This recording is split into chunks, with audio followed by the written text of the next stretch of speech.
Hello दोस्तों, welcome to summed up. Robert Kiyosaki की पहली book rich dad and poor dad पे आपने मेरा पहला वीडियो तो जरूर देखा होगा। अगर नहीं देखा तो जरूर देखें, मैं लिंक डिस्क्रिप्शन में दे दूंगा। लेकिन आज हम बात करने वाले हैं उनकी दूसरी बुक के बारे में, जो है the rich dad's cash flow quadrant. ये बुक एक बहुत ही अच्छे ग्राफ के बारे में है, जो लोगों को उनकी इनकम सोर्स के हिसाब से 4 अलग कैटेगरीज में डिवाइड करता है। ये चार्ट आपको 3 चीजें सिखाएगा। नंबर 1, आप कौन सी कैटेगरी से हैं। नंबर 2, कौन सी कैटेगरी आपके लिए बेस्ट है। नंबर 3, आप एक कैटेगरी से निकलकर दूसरी कैटेगरी में कैसे जा सकते हैं।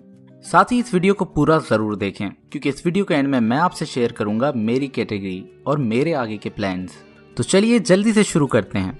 कैश फ्लो क्वाड्रेंट एक बहुत ही सिंपल तरीका है लोगों को अलग कैटेगरीज में डिवाइड करने का।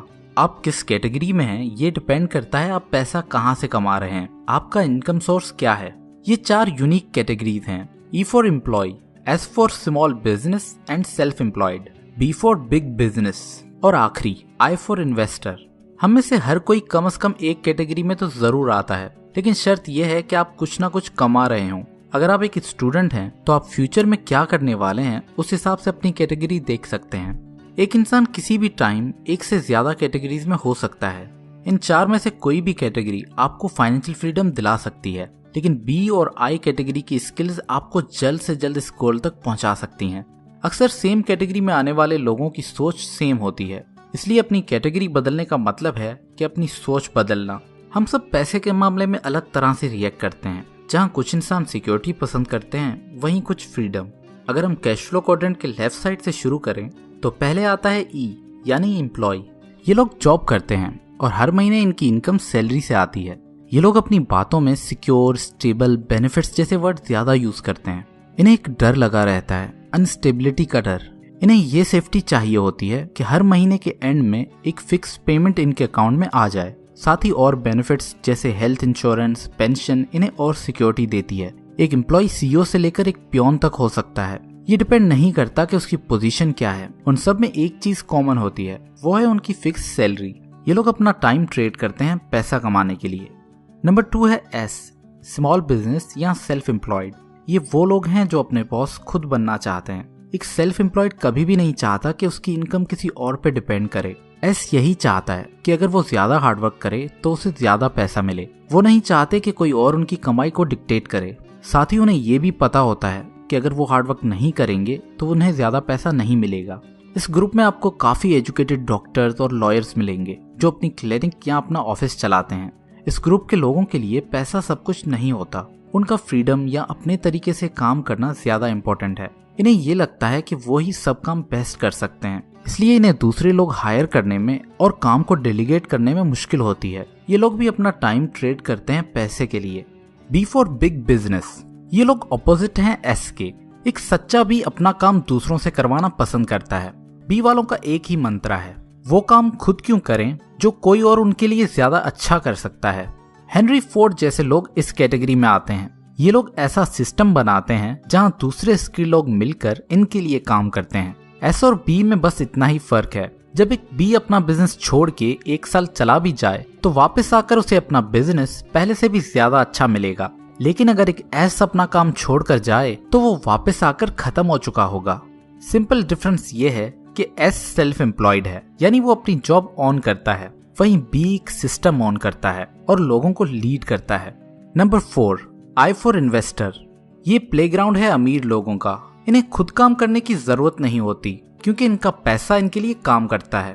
दोस्तों, ये मैटर नहीं करता कि आप किस कैटेगरी से पैसे कमाते हैं, लेकिन अगर आपको अमीर होना है तो आपको वो पैसे आई कैटेगरी में लाने ही पड़ेंगे। आई में ही आपका पैसा आपके लिए काम करता है। आई में ही पैसा दौलत में कन्वर्ट होता है। आइए एक सिंपल एग्जांपल देखते हैं पूरे कैश फ्लो क्वाड्रेंट का। जब एक डॉक्टर MBBS की डिग्री लेकर गवर्नमेंट की जॉब करने लगता है तो वो ई कैटेगरी में आता है। फिर अगर वो जॉब छोड़कर अपना क्लिनिक खोलता है तो वो एस की कैटेगरी में आता है। नेक्स्ट, अगर वो एक ऐसा हॉस्पिटल खोले जहां वो दूसरे डॉक्टर्स को हायर करके उनसे काम करवाए तो वो बी कैटेगरी में आ जाएगा।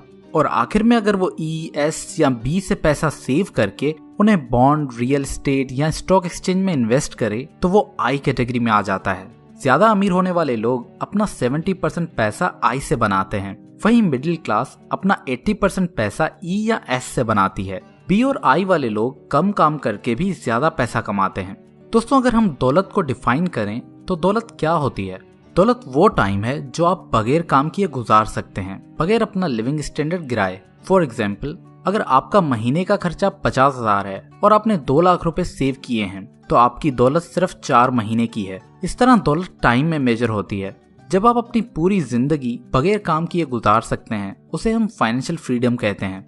दोस्तों, ये मैटर नहीं करता कि हम कितना पैसा कमाते हैं, बल्कि हम कितना पैसा सेव करके उसे कंपाउंडिंग के लिए इन्वेस्ट करते हैं, ये ज्यादा मैटर करता है। आप जितना भी सेव कर सकते हैं वो आपको आई कैटेगरी में डालना चाहिए, क्योंकि यहीं ही आप अपने पैसे से काम करवा सकते हैं।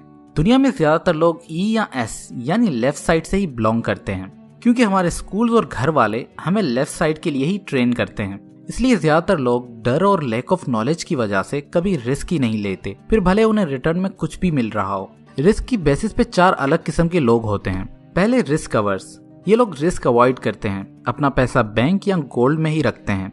दूसरे, जो फाइनेंशियल एडवाइजर यूज करते हैं, जैसे म्यूचुअल फंड्स या इंश्योरेंस।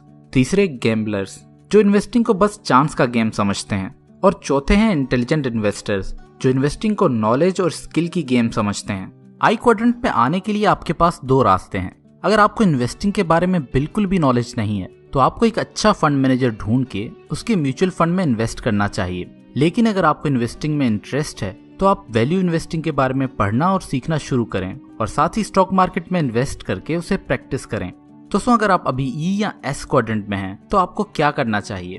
पहले तो बिना टाइम गवाए आप जितना हो सकता है उतना सेव करें और उसे आई क्वाड्रेंट में इन्वेस्ट करें। आगे का रास्ता आपकी पर्सनैलिटी पे डिपेंड करता है। अगर आपको सिक्योर फील करना पसंद है और आपको लगता है कि आप जॉब के लिए ही बने हो तो आपको वही जॉब करते रहना चाहिए और ज्यादा से ज्यादा सेव करके आई क्वाड्रेंट में इन्वेस्ट करना चाहिए। लेकिन अगर आपको फ्रीडम पसंद है और आप रिस्क को मैनेज करना जानते हैं तो फिर एक सिस्टम बनाने की ट्राई करें जहां आपका ई या एस वाला काम बी में कन्वर्ट हो जाए और उसे चलाने के लिए आपकी जरूरत ना हो। फिर अपने बिजनेस को ग्रो करने के अलावा जो भी सेविंग्स हो उसे आई में इन्वेस्ट करते जाएं। यानी आप ई या एस से मूव करके बी और आई में आ जाएं, जो आपको जल्द से जल्द अमीर बनाएगा। तो चलिए मैं अब आप लोगों को बताता हूँ कि मैं अब किस कैटेगरी में हूँ। मैं बाय प्रोफेशन एक इन्वेस्टमेंट एनालिस्ट हूँ। पहले मैं जॉब करता था तो मैं बस ई क्वाड्रेंट में था। फिर मैंने जॉब से कुछ पैसे सेव करके इन्वेस्ट करना शुरू कर दिया तो मैं ई और आई क्वाड्रेंट में आ गया। फिर 4 साल जॉब करने के बाद मैंने अपना छोटा बिजनेस स्टार्ट कर लिया तो मैं एस और आई के क्वाड्रेंट में आ गया। अब मैं काम कर रहा हूँ उस एस को बी में कन्वर्ट करने के लिए ताकि मैं फाइनली बी और आई के क्वाड्रेंट में आ जाऊं। दोस्तों, एक इन्वेस्टमेंट एनालिस्ट होने की वजह से बिजनेस और इन्वेस्टिंग मेरी स्पेशलिटी है, इसलिए मैं पूरी कोशिश करता हूं कि मैं अपने एक्सपीरियंस से ज्यादा आप लोगों को सिखा सकूं। मैं आगे इन्वेस्टिंग की बुक्स पे आप लोगों के लिए वीडियो जरूर बनाऊंगा, लेकिन मुझे नहीं लगता कि मैं 10 मिनट की वीडियो में आपको पूरी वैल्यू इन्वेस्टिंग सिखा सकता हूं। अगर आप चाहते हैं कि मैं वैल्यू इन्वेस्टिंग पे अलग से एक पूरा कोर्स बनाऊं तो मुझे नीचे कमेंट करके जरूर बताएं। साथ ही अभी आप किस कैटेगरी में हैं वो नीचे कमेंट करें। दोस्तों, इसी तरह लाइफ चेंजिंग एडवाइस के लिए समडअप को सब्सक्राइब करें, बेल के आइकन को प्रेस करें ताकि आप हमारी कोई भी वीडियो मिस ना करें। मैं आपसे ऐसे ही हर वेडनेसडे और सैटरडे मिलता रहूंगा। Thanks for watching.